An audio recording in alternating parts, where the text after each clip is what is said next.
Hi, this is Stephanie. Let me tell you a story.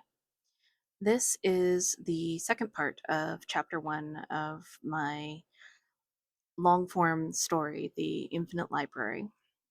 This is chapter one, part two, Meet the Crew. Meanwhile, in the wilds of the northeastern United States, Niles and Veronica were working to keep Nureddin from falling into the clutches of the trees nearby.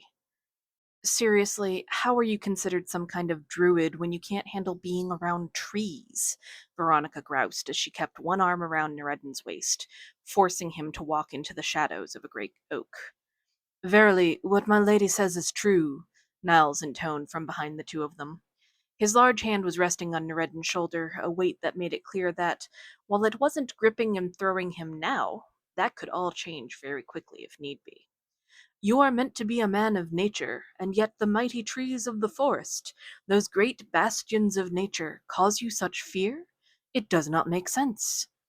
I know it doesn't, and I don't care, Nureddin grumbled, fighting the urge to push away from his team members and go running in the opposite direction. I had a bad experience, okay?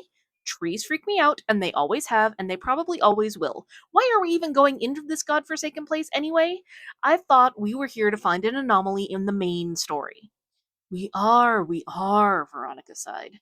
Like I told you before, we needed to find the thing, which we did. With her free hand, she gestured to her bag, which had an oddly shaped lump in it. But we also need to make sure Sophia and Beale can find us.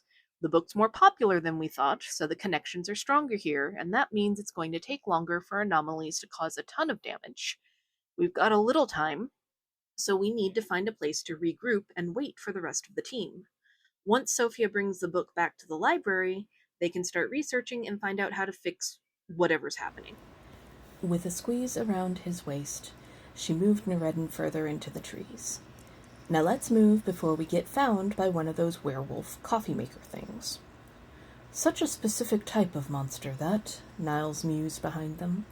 But they do seem to be well versed in the art of coffee making. I still relish the taste of the hazelnut latte the young werewoman made for us earlier. Pretty sure you're relishing the way she was looking at you more than the coffee, Nureddin grumbled. She was giving you the eye so much I fully expected her to start flinging her clothes at you. He rolled his eyes. Nureddin didn't come from a universe that was always on the verge of having a romance break out, so it didn't make sense to him how often people flung themselves at Niles and Beale. He tried to believe it wasn't that he was jealous, but that was not an easy pill to swallow. Still bickering, they found a clearing in the forest with a few convenient tree stumps set up in a seating area. Veronica was somewhat concerned by this, as it generally tended to indicate that a place would be a setting in the book itself, but the fact that this was a book in a series meant that the clearing could have been used in an earlier book, and remained in place with each subsequent novel. Either way, she sat at one of the stumps closest to the edge of the forest, keeping her sight lines open as best she could. Niles took a similar stance on the other side of Nureddin, set up so he could see over Veronica's shoulder, and vice versa. Veronica felt herself relax a bit, knowing that someone like Niles was watching out for it with her.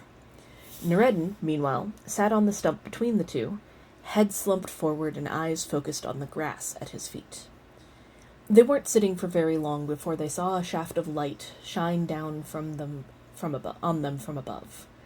The light wasn't natural. It didn't feel like a moonbeam or any of the kind of light one would expect from a fantasy universe, even if it were Herb Fan. Instead, this was like a searchlight, pointed down at the ground from above. It drifted past the trees around the clearing before centering on the 3 team members, who were now on their feet and waving at the sky. We probably look like we're trying to flag down aliens, Veronica thought, the idea sending a small chill down her spine. Nevertheless, when the rope ladder dropped in front of her, she gripped the rungs with hands steady with a confidence she didn't entirely feel, and she began climbing.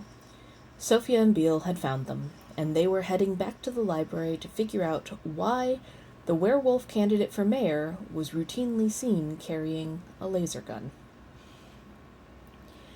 So, that's chapter 1. If you want to read more, you can see this all on Royal Road, or at least everything that I've got up so far.